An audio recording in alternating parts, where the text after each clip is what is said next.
My name is Dr. Mashua Kipkorir Irene. I'm a consultant psychiatrist based here at Lifebridge Hospital. Now, we have been discussing about alcohol use disorder, and today we'll be discussing about frequently asked questions on alcohol use disorder.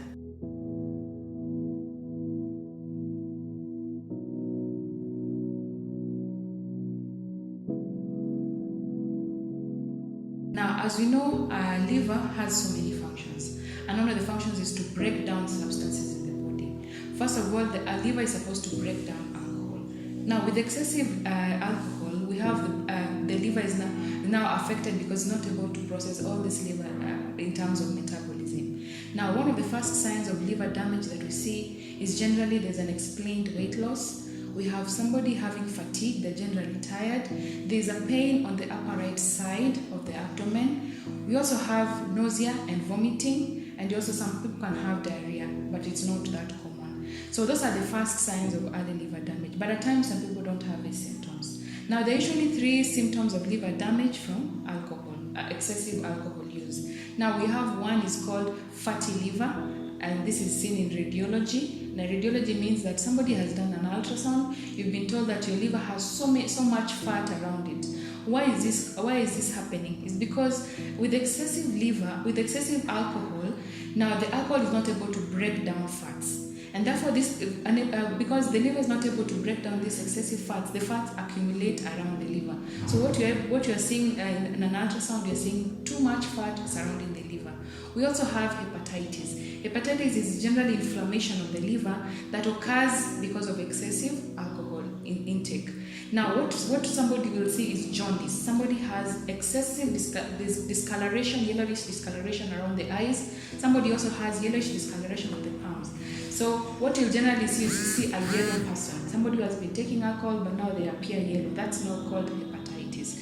The also third condition now we have is cirrhosis, liver cirrhosis. That happens because of excessive liver damage. This is because of the liver now becomes shrunken because of excessive damage. It becomes scarred, it becomes fibrotic. Now this liver becomes shrunken. Now in an ultrasound, the radiologist will tell you that your liver is small.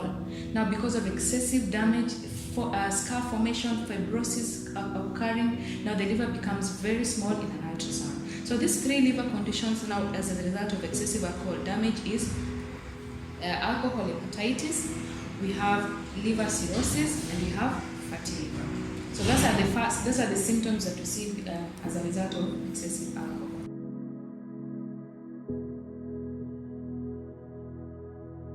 Drinking alcohol during the first time of your pregnancy, especially the 3 months, could have effects to your unborn baby.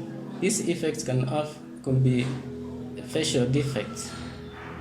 Taking alcohol during the other times during pregnancy could have effects to the growth of the baby and abnormalities of the central nervous system. These abnormalities could be low body weight and also abnormal behaviors as the baby grows.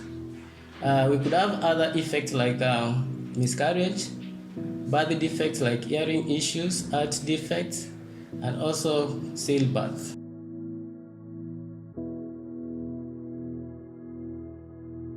Yes, for relapse is the journey whereby someone with alcohol use disorder has gone back into taking the substance. They have undergone treatment, then they find themselves that they are taking the substance again. So it doesn't just land into relapse within a day. It starts with a lapse that leads to a relapse. So meaning multiple lapses lead to a relapse. So what there is that for this person who has relapse, how they can be assisted is that 1, they need to identify a formal way of treatment for their alcohol use disorder, e.g. checking in into rehabs. They can go for outpatient or inpatient services in the psychiatric hospitals or the rehabilitation centers. Then secondly, they need to identify some of the triggers that are making them relapse, which can be people, places, or things. So they have to identify those triggers. The third one, they have to keep themselves busy, because one of the most key thing in relapse is that when someone has boredom, it is a very key thing that leads to relapse. So they need to find themselves something to do or keeping themselves themselves busy.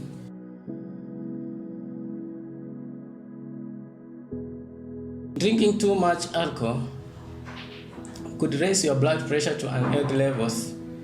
Having like 2 to 3 drinks in a sitting can temporarily raise your blood pressure. Having repeated binges can raise your blood pressure for a long term.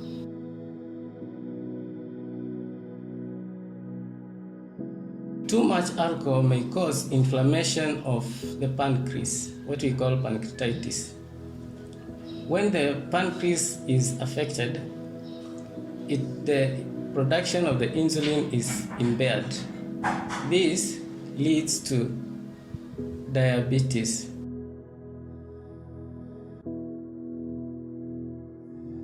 Alcohol use disorder often seems to run in families. Genetics has shown that people from they influence our likelihood to develop alcohol use disorder.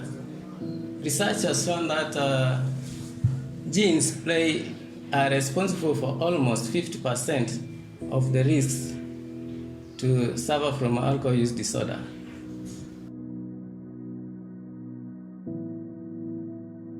Now, cost of treatment for alcohol use disorder could range from a facility, could also range from being an outpatient or an inpatient, or also could range from what substance somebody is using. Now, for inpatient and outpatient, what we usually advocate for an inpatient is usually 90 days. Why are we saying 90 days? It's because from research it has been done that approximately 3 months, if somebody has done without substance use, they've been free from substance use for this 90 days, chances are they'll be able to live a sober-free life.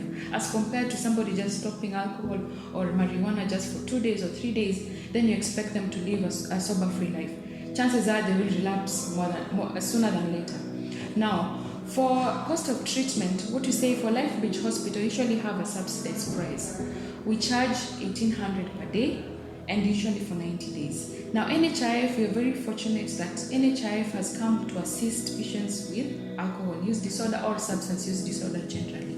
Now, for NHIF, they have felt that substance use is a problem, is a disorder just like malaria or pneumonia or any other condition. As compared to previously, people used to believe that alcohol is a lifestyle, is a choice.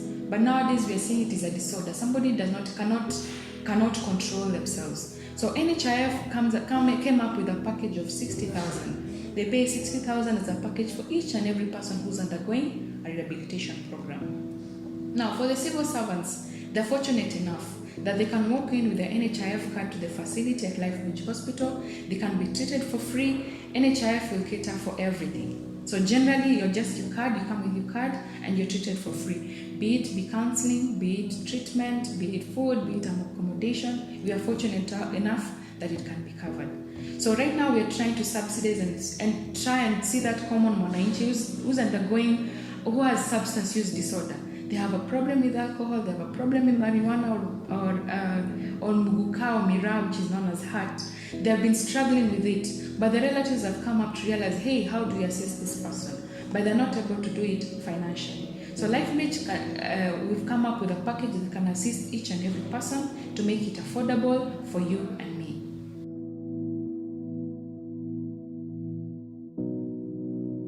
Detox is removal of toxins from the body, but this is usually not the case. Now, to us, it's a misnomer because what you're trying to manage is withdrawal symptoms as a result of excessive substance use.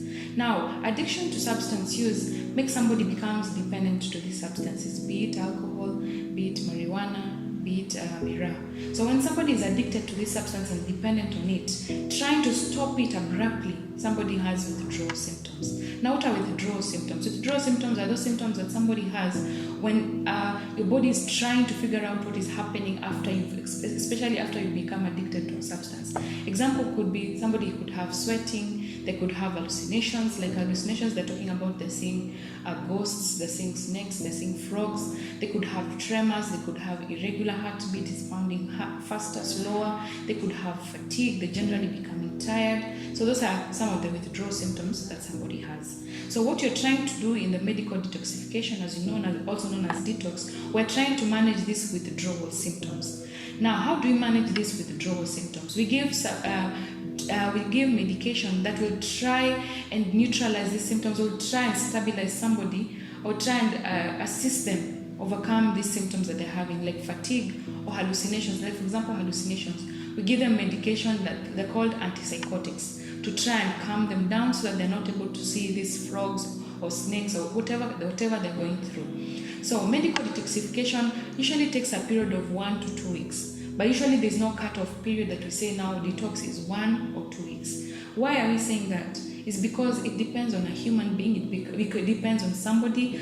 Somebody could have bad withdrawal symptoms or withdrawal symptoms that are taking long. It also depends on the substance that somebody uses. Like, for example, heroin usually takes a longer period as compared to alcohol or as compared to marijuana. So it depends on the substance used. Also, it depends on whether it's outpatient or inpatient, because for outpatient is different management and inpatient is different management. So it generally depends on all this.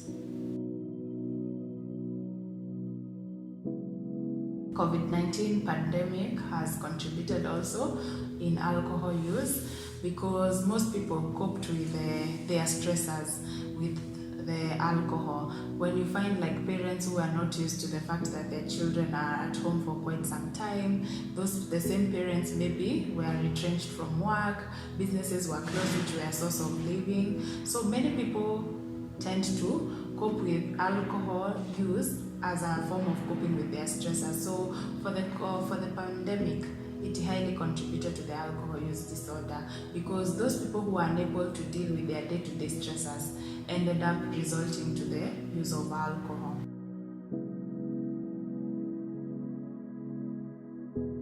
Alcoholic Anonymous, yes, it works as a long-lasting recovery tool for people who are recovering from alcohol use disorder, because they're enrolled into the meetings for Alcoholic Anonymous, whereby they get to sit down, share their personal experience in the journey of sobriety and recovery, and then they're encouraged by those other members who are doing well in the group.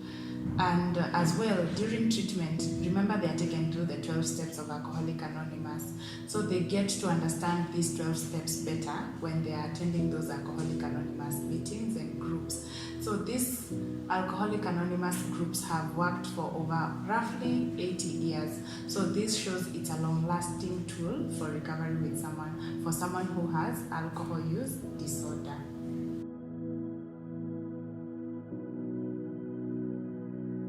Individuals who have been abusing alcohol for a long period of time are said to be dependent on the alcohol. They are unable to stop even when it has adverse effects, because it gets to a point where they don't drink because they want to, they drink because they need to. Why is this? It is because you get withdrawal symptoms, the shaking, the sweating. So to avoid the withdrawal symptoms, they have to use alcohol.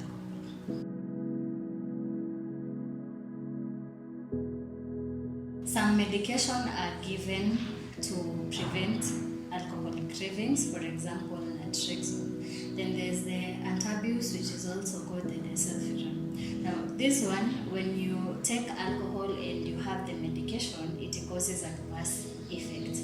So hence, it acts like a motivation to prevent someone from abusing alcohol. But majorly, cravings, you deal with them psychologically. Talk to a counselor, talk to people who are close to you, have a good support system to help you deal with your cravings and triggers every day.